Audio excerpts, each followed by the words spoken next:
For more on the Biden administration's relations with China, I want to bring in former Deputy National Security Advisor KT McFarland, author of Revolution, Trump, Washington, and We the People. Great to see you, KT, as always. I also want to start with a soundbite before we get into our conversation. Just watch this on Biden's flip-flop on China. Is going to eat our lunch? Come on, man. I mean, they're not bad folks, but guess what? They're not competition for us. I've spent more time with President Xi of China than any world leader has. He firmly believes that China, before the year 3035, is going to own America, because autocracies can make quick decisions.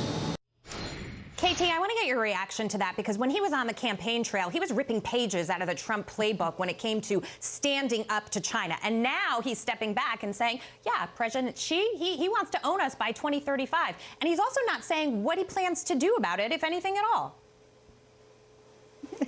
Yeah, this is what makes me the most upset. Not only that he finally recognizes that the Chinese have every intention of replacing the United States as the dominant world power within the decade, within the next 22 decades, economically, politically, militarily, technologically, in every other way. But what are we going to do about it?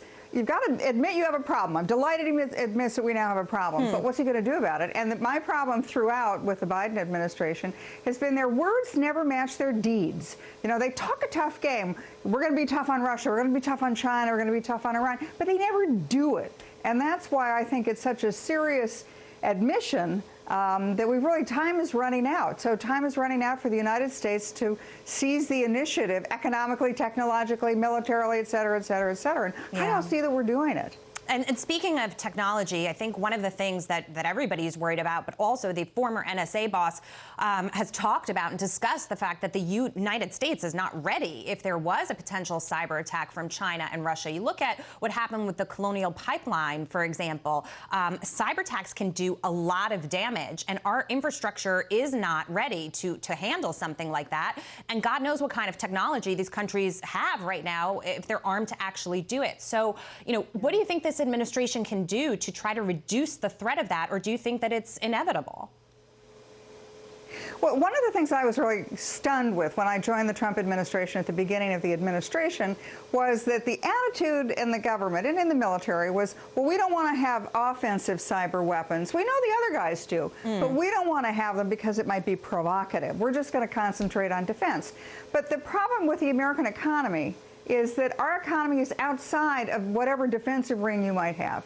So, for example, the Chinese say if they want to have defenses, that they're government defenses. All of their companies fall under the auspices of their government. Ours don't. And we don't have any real standards that we're forcing our private sector companies to meet. A good example of this is a senior cybersecurity expert, a major company. She once told me that, most big companies, they don't invest the kind of money they need to, and it's big money, to defend themselves against cyber attack. They just buy insurance, and they figure that after the fact, they'll apologize, everything will be fine. Right. We don't have a penalty, and we don't impose that on our own people. So that's part of it, but the big part of it is that the government isn't taking this seriously enough. Real quickly, I just want to get your reaction to the conversation I was having with Governor Huckabee before, talking about the potential that COVID-19 leaked out of the Wuhan lab and what the country is going to do about it, and the administration as well. The American people want some accountability here. A lot of people died. Our economy shut down. I mean, this was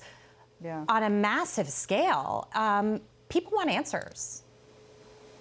Yeah, I think, to me, there are three issues here. What were the Chinese up to? What were they doing? We know they had a Chinese military presence there. The second question I have, though, is what were we doing there? It was American dollars that were funding maybe not this particular research project, but some of the research projects at that lab. And then finally, I have a real beef with American media, and particularly the social media tech titans, because they censored any suggestion that it came from a Chinese lab, that had leaked out of a Chinese lab. They censored it. So in other words, they let China get a free pass. China got away with it for a year. And now we want to have some answers. It's going to be really tough, Jackie. The Chinese have had a year to clean up after themselves at the Wuhan lab. That's right. That's exactly right. KT McFarland, thank you so much. Great to see you.